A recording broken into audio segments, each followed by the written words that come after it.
Hello everyone, welcome to my eco classes. आज की video में अपन कवर करेंगे pros and cons of non tariff barriers. इससे पहले वाली वीडियो में अपने टैरिफ बैरियर्स क्या होता है वो देखा था, टाइप्स ऑफ टैरिफ बैरियर्स देखे थे। अगर आपने वो वाली वीडियोस नहीं देखी हो तो आप आई कार्ड पे जाके चेकआउट कर लेना, आपको वो वीडियोस वहाँ पे मिल जाएगी।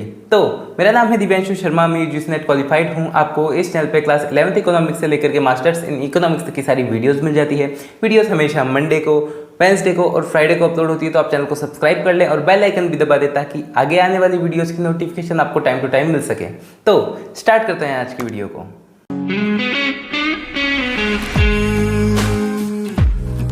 स्टार्ट करते हैं अपन pros of non tariff barrier से। Pros of non tariff barriers की बात करें तो ये क्या करता है, जैसे ही टैरिफ अपने डोमेस्टिक मार्केट को इंकरेज करता है वैसे ही नॉन टैरिफ बैरियर भी अपने मार्केट को इनकरेज करता है, यानी डोमेस्टिक मार्केट को इनकरेज करता है। जैसे कि अपने टैरिफ में देखा था, टैरिफ की वजह से क्या होता है, बहुत सारे गुड्स यहाँ पे आ नहीं पाते हैं, कम आते हैं और उनकी सेल्स भी इतनी नहीं हो पाती है, इसलिए क्या डोमेस्टिक मार्केट को फायदा मिलता है। नॉन टैरिफ बैरियर भी टैरिफ को हटा करके कुछ बैरियर्स तो लगा ही रहे हैं, तो उन बैरियर्स लगाने की वजह से भी अपने डोमेस्टिक मार्केट को क्या मिलता है, इंकरेजमेंट मिलता है। फिर अपन बात करते हैं boost employment rate. Employment rate कैसे बढ़ता है, तो जैसे ही बैरियर्स लगते हैं, बैरियर्स लगने के बाद कम गुड्स आ पाते हैं, कम गुड्स आ पाते हैं तो डोमेस्टिक मार्केट में एम्प्लॉयमेंट इंक्रीज हो जाएगा। तो डोमेस्टिक मार्केट में एम्प्लॉयमेंट इंक्रीज होने की वजह से एम्प्लॉयमेंट रेट भी बढ़ जाएगा। इंक्रीजेज नेशनल इनकम बढ़ जाती है। तो अब अपन नेशनल इनकम की बात करें तो नेशनल इनकम अपन ऐसे कह सकते हैं कि किसी भी कंट्री में रहने वाले लोगों की इनकम बढ़ जाना।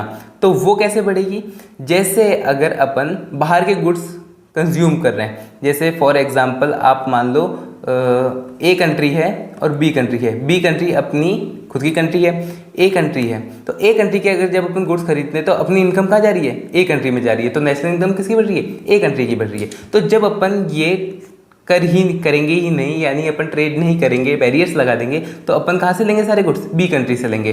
तो जो गुड्स अपन पहले ए कंट्री से ले रहे थे अब वही बी कंट्री से ले रहे हैं, यानी खुद की कंट्री से लेते हैं। खुद की कंट्री की क्या इंक्रीज हो जाएगी, नेशनल इनकम इंक्रीज हो जाएगी। तो इस हिसाब से अपन कहते हैं नेशनल इनकम भी इंक्रीज हो जाती है। फिर उसके बाद अपन बात करते हैं maintain balance of trade. Trade balance बन जाता है। बैलेंस ऑफ ट्रेड या फिर ट्रेड बैलेंस में क्या होता है, जितना भी अपन इंपोर्ट कर रहे हैं और जितना अपन एक्सपोर्ट कर रहे हैं उसको बराबर होना चाहिए। तो अगर जब अपन पहले इंपोर्ट ज़्यादा कर रहे थे तब उससे क्या हो रहा था, अनफेवरेबल हो रहा था। बट जब अपन डोमेस्टिक चीज़ों की डिमांड ज़्यादा करने लगे, बाहर की चीज़ों की इतनी डिमांड नहीं कर रहे हैं, तो उससे क्या होगा, बैलेंस ऑफ ट्रेड बैलेंस हो जाएगा। फिर इसके बाद अपन बात करते हैं कॉन्स की, यानी नुकसान क्या क्या होते हैं। ठीक है, तो अब no extra income for the economy को कोई एक्स्ट्रा इनकम नहीं होती है। अगर अपन दूसरे के वे से देखें तो इकोनॉमी को कोई एक्स्ट्रा इनकम नहीं हो पाती है। जैसे फॉर एग्जांपल ए कंट्री पहले एक्स्ट्रा इनकम कर रही थी, जैसे अपन ने देखा था ए कंट्री बाहर की कंट्री है, बी कंट्री अपनी कंट्री है, तो पहले ए कंट्री को एक्स्ट्रा इनकम हो रही थी, तो अब वो नहीं होती। Restricts free trade participation free trade participation ही हो सकता। पहले फ्री ट्रेड कैसे होता था, ए कंट्री बी कंट्री से without tax without tariff trade कर लेती थी, बी कंट्री ए कंट्री से ले लेती थी। बट अब रिस्ट्रिक्शन की वजह से ये नहीं हो पाता है। फिर limiting resources allocation to the global market में रिसोर्सेज अलोकेशन ठीक से नहीं हो पाता है। तो रिसोर्सेज अलोकेशन यानी पैसा वहाँ पे लगाना, कोई ए कंट्री बी कंट्री में पैसा लगा रही है, बी कंट्री ए कंट्री में पैसा लगा रही है, सी कंट्री दोनों में पैसा लगा रही है, तो ऐसा नहीं हो पाता है अब। फिर cost of operating increases. Cost of operating ऐसे इंक्रीज हो सकती है जैसे पहले दूसरी कंट्री से जो भी गुड्स मिल रहे थे अब इसी कंट्री से, मतलब डोमेस्टिक कंट्री को ही बनाने पड़ रहे हैं, तो उनके कॉस्ट जो हो जाते हैं वो बढ़ जाती है। पहले वो 10 गुड बना रहे थे, अब जैसे मान लो 10 गुड बना रहे थे, 10 गुड सेल हो रहे थे और बाहर से 20 गुड्स आ रहे थे, तो वो बाहर के 20 भी सेल हो रहे थे। अब उस अकेले को ही 30 गुड्स प्रोड्यूस करने पड़ेंगे, तो उसकी कॉस्ट क्या हो गई, बढ़ गई। फिर लीड्स टू अनफेयर कंपटीशन। इससे क्या होता है, अनफेयर कंपटीशन बढ़ जाता है। अनफेयर कंपटीशन कैसे, यानी जो डोमेस्टिक फर्म है उनके अंदर भी कंपटीशन होने लग जाएगा। पहले एक कंट्री और बी कंट्री की फर्म में कंपटीशन होता था और ये एक हेल्दी कंपटीशन होता था, क्योंकि बाहर वो कोई चीज़ें कम दाम में प्रोड्यूस कर पा रहे थे तो बी कंट्री भी उसके हिसाब से कम दाम में प्रोड्यूस करने का चाहती थी।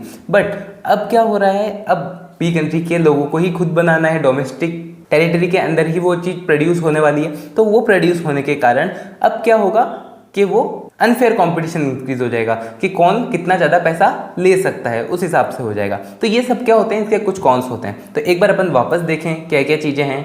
तो सबसे पहले है डोमेस्टिक मार्केट इंकरेज होता है, मतलब डोमेस्टिक मार्केट को और प्रोत्साहन मिलता है कि वो अच्छा काम कर सके, एम्प्लॉयमेंट रेट इंक्रीज हो जाता है, नेशनल इनकम इंक्रीज होती है, बैलेंस ऑफ ट्रेड बैलेंस हो जाता है। अब नुकसान क्या हो रहे हैं इसकी वजह से, तो एक्स्ट्रा इनकम नहीं हो पा रही गवर्नमेंट की, यानी कोई भी कंट्री की एक्स्ट्रा इनकम नहीं हो पा रही, फ्री मार्केट बंद हो जाता है, लिमिट हो जाते हैं रिसोर्सेज, मतलब एक कंट्री दूसरी कंट्री में नहीं लगा सकती, दूसरी कंट्री एक कंट्री में नहीं लगा सकती अच्छे से, वो हो जाता है। फिर ऑपरेटिंग इंक्रीजेज होती है, कॉस्ट ऑफ ऑपरेटिंग इंक्रीज हो जाती है। पहले 10 गुड बनाने पड़ रहे थे, अब 20-30 गुड बनाने पड़ रहे हैं, तो उसकी कॉस्ट क्या हो रही है, ज़्यादा लग रही है। फिर लीड्स टू अनफेयर कॉम्पिटिशन, यानी अनफेयर कॉम्पिटिशन बढ़ जाता है। पहले एक हेल्दी कॉम्पिटिशन होता था प्राइस को लेकर के, अच्छी चीज़ प्रोवाइड करवाने में, बट अब क्या हो जाता है कि कौन कितना ज़्यादा पैसा ले सकता है कंज्यूमर से, वो वाला कंपटीशन बढ़ जाता है। तो होप आपको ये वीडियो समझ में आई होगी, प्रोज एंड कॉन्स अपन ने नॉन टैरिफ बैरियर के अच्छे से समझ लिए हैं। तो अगर आपको ये वीडियो समझ में आई है, अच्छी लगी है, तो वीडियो को लाइक कर देना, चैनल को सब्सक्राइब कर देना। कोई भी डाउट हो, क्वेश्चन हो तो आप कमेंट बॉक्स में इजीली पूछ सकते हैं। अपन मिलेंगे नेक्स्ट वीडियो में। Thanks for watching.